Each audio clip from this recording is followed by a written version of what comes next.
Friends, मैं Aryan Shukla business adviser YouTube channel business adviser 009 पर आपका स्वागत करता हूं। आज हम बात करेंगे नेक्स्ट वर्क। अब नेक्स्ट कार्य क्या होता है या बचता है, तो वह है फेमस होना। जब आप बिजनेस को स्टार्ट कर देते हैं, उसके बाद में अगला कार्य क्या होता है, या अगला कार्य कौन सा बचता है, या अगला वह कार्य जो आपको करना होता है, तो वह है फेमस होना या फेमस करना। अब जब आपका बिजनेस चलने लगा है या उसमें कुछ मूवमेंट होने लगा है, या आपका कार्य चलने लगा है या उसमें कुछ मूवमेंट होने लगा है, तो नेक्स्ट कार्य बनता है फेमस होना या फेमस करना। यदि आप कोई सर्विस या बिजनेस, फर्म, दुकान, कंपनी कुछ भी प्रोवाइड कर रहे हैं, तो अब आपका फेमस होना बहुत ज़रूरी है। तथा जिस फर्म, दुकान, कंपनी, प्रोडक्ट या सर्विस या बिजनेस को आप प्रोवाइड कर रहे हैं, चला रहे हैं, या आपने स्टार्ट किया है, लॉन्च किया है, तो अब आपको फेमस करना आपको फेमस करना बहुत आवश्यक है। क्यों आवश्यक है? क्योंकि अब यह प्रसिद्धि आपके लिए, आपकी फर्म, दुकान, कंपनी, बिजनेस, प्रोडक्ट या सर्विस के लिए कस्टमर को लेकर आएगी।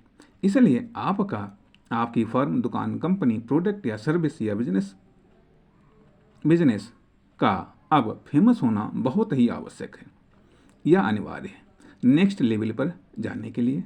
लेकिन हम कैसे फेमस होंगे या कैसे फेमस करेंगे, इसके लिए आप सर्च, रिसर्च, रीड कर सकते हैं और प्राप्त तरीकों में खुद की फर्म, दुकान, कंपनी, बिजनेस, प्रोडक्ट या सर्विस के लिए सेलेक्ट कर सकते हैं। लेकिन आप भी कुछ बताइए।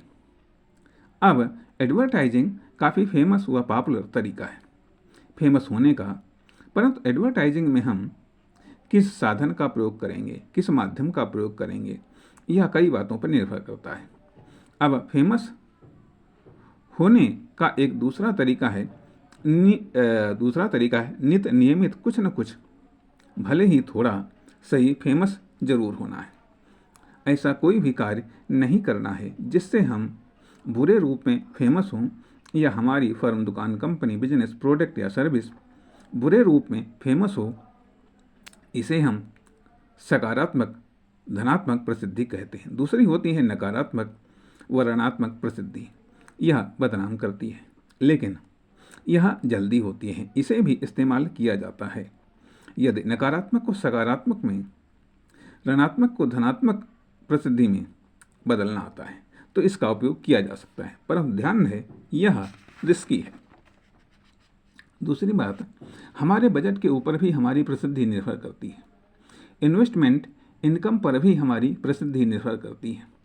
हम प्रसिद्ध होने के लिए कितना इन्वेस्टमेंट कर सकते हैं, या प्रसिद्ध होने के लिए क्या कर सकते हैं। क्या हर प्रकार की प्रसिद्धि हमारे लिए बिजनेस लेकर आएगी? नहीं, केवल कमर्शियल प्रसिद्धि ही हमारे लिए कस्टमर लेकर के आ सकती है। बाकी तो बिजनेस के लिए, कस्टमर के लिए, वह हमारे लिए मूड, माहौल बनाने का काम करती हैं या बनाए रखने का काम करती हैं, बशर्ते ये पॉजिटिव, सकारात्मक हों। अब अप्रसिद्ध होने के लिए हम क्या करते हैं, या प्रसिद्ध होने के लिए क्या क्या करते हैं, ये क्या क्या कर सकते हैं, फिलहाल इसका जवाब आप पर छोड़ रहे हैं, क्योंकि आप ही अपनी वातावरण, अपनी आवश्यकता, अपने साधन व संसाधन व अपनी फर्म, दुकान, कंपनी, प्रोडक्ट या सर्विस के आधार पर आप निश्चित कर सकते हैं। लेकिन जहाँ तक कि मैं समझ पा रहा हूँ कि हो सकता है बेहतर तरीके से आप निश्चित न कर पाएँ, इसलिए इस संबंध में एक्सपर्ट की सलाह लेना अच्छी बात है, क्योंकि एक्सपर्ट से सलाह लेने पर जो हमारा इन्वेस्टमेंट आता है वो स्ट्रगल में बचा लेता है। इसलिए यह एक बेहतर विकल्प है कि एक्सपर्ट से एडवाइस लेने के बाद ही आप फेमस होने के संबंध में आप इन्वेस्टमेंट करें। ट्रायल आप वैसे भी कर सकते हैं। लेकिन एक बात ट्रायल में ये भी होती है कि ट्रायल करके आप सीखेंगे, ठीक है, ये सत्य बात है। लेकिन यदि आपकी प्राथमिकता है बिजनेस को डेवलप करना, यदि आपकी प्राथमिकता है बिजनेस को डेवलप करना, या आवश्यकता है बिजनेस की तुरंत बिजनेस को क्रिएट करना, तो उस समय ये ज़रूरी होता है कि आप एक्सपर्ट की एडवाइस लें और उसके आधार पर ही एडवर्टाइजिंग का या प्रसिद्ध होने का प्लान बनाएं। क्योंकि जहाँ तक मैं समझ पा रहा हूँ कि एक्सपर्ट एडवाइस आपके फेमस होने को थोड़ा सा फास्टली कर देगी। लेकिन हम ये भी जानते हैं कि वृद्धि और विकास दो चीज़ें होती हैं, दोनों देखने में तो समान लगती हैं, लेकिन वृद्धि एक परमानेंट अवस्था है, विकास एक टेम्परेरी अवस्था है, या कहिएगा कि ऐसा है जो कि पतन भी हो सकता है। लेकिन वृद्धि एक बार होने के बाद में फिर उसका घटना काफ़ी मुश्किल होता है। तो इसी तरीके से जब आप जो हमने एक तरीका बताया कि धीरे धीरे नियमित रूप से कुछ न कुछ पॉजिटिव करना, ये एक वृद्धि की ओर दर्शाता है। इस पैटर्न पर जब आप चलते हैं प्रसिद्धि को लेकर के, तो यह धीरे धीरे एक पैटर्न को दर्शाता है। लेकिन दूसरी तरफ जहाँ पर आप एक्सपर्ट एडवाइस लेकर के चलते हैं और वहाँ पर आप इन्वेस्टमेंट करते हैं, तो निश्चित तौर पर आप फास्ट चाहते हैं, जस्ट चाहते हैं। तो फास्ट और जस्ट के लिए जब आप इन्वेस्टमेंट करते हैं बतौर एक्सपर्ट के, तो रिजल्ट तो आता है, लेकिन कभी कभी ये भी संभव होता है कि जहाँ पर आपका इन्वेस्टमेंट रुका वहाँ पर उसका परिणाम भी रुक जाता है।